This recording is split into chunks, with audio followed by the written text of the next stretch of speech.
was there ever a theory about the crust, so the upper layer of Azeroth being fake and built by the Titans?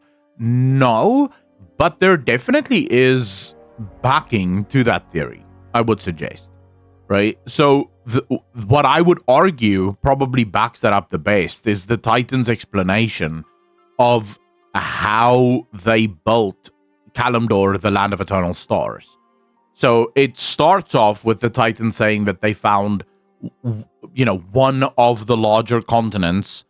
And then there's this entire throwaway story about the sea giants and how the sea giants helped the Titans raise dirt from the seafloor in order to build out this great continent, suggesting first and foremost that a lot of that continent wasn't as big as the Titans claimed it was, and it was built mostly by the sea giants. Now, the question there would be, to what extent? Did the sea giants build most of the continent? Did the Titans truly find this larger continent?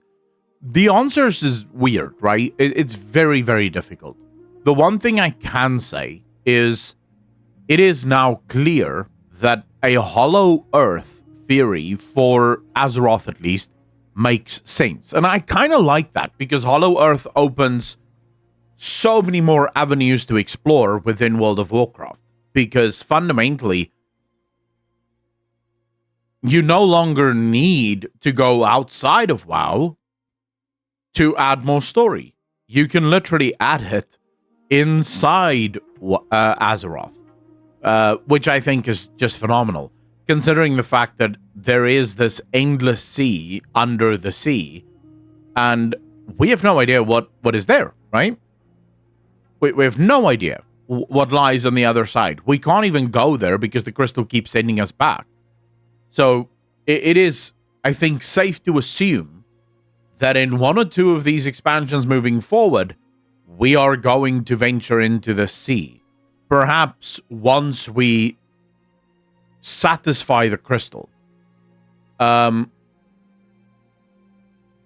It's on another continent, but nothing has said it was larger or not. Well, there isn't the Empire. So the thing is, Grofal, the Empire can either be on a larger continent or it can be a smaller. Jumbo is very correct there. All we know is that the Empire is situated on another continent. And we know that Azeroth, we know that Kalimdor wasn't the largest continent, because nowhere does the Titans say they took the largest continent. They simply say they took one of the larger continents. This suggests that there could be even larger ones, or maybe all of them are sort of similar in size. We also don't know how many, because the Titans never actually give us a number on how many other continents there are on Azeroth. But what I love about this is exactly the realm of possibility that small little bits of lore open up, right? Because for a long time, the belief was that where we are on Azeroth is pretty much all there is on Azeroth. There really isn't much else on Azeroth. The Empire's existence on another continent opens up an entire new avenue. Then you have Avaloran. Now, again, you could make the argument Avaloran is where the Empire is, but it could just as easily not be where the Empire is.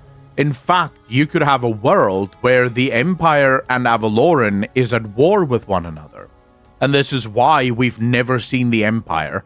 The Empire has never come to help us, because the Empire is locked in a bitter war with whatever is on Avaloran, right? So that's one possibility. But then you also have countless other possible continents out there that may hold incredible stories to be explored and to be discovered, all right here on Azeroth. And I think Blizzard kind of did this on purpose.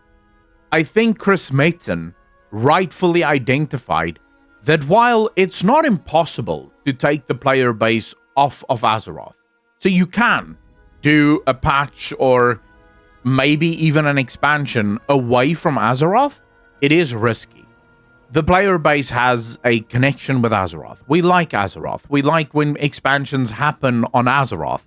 The problem is you go to another place, the player base doesn't quite have the same connection to it. So it almost allows us to, it allows Blizzard to say, listen here, we can just keep everything in-house. Right? We can just keep everything in-house. Instead of having to, go to Draenor again or invent some new planet, next expansion, we can just go to a different continent. We can go to Avalorum. We can go to the Empire. It might be possible that we discover way more than what we think we know.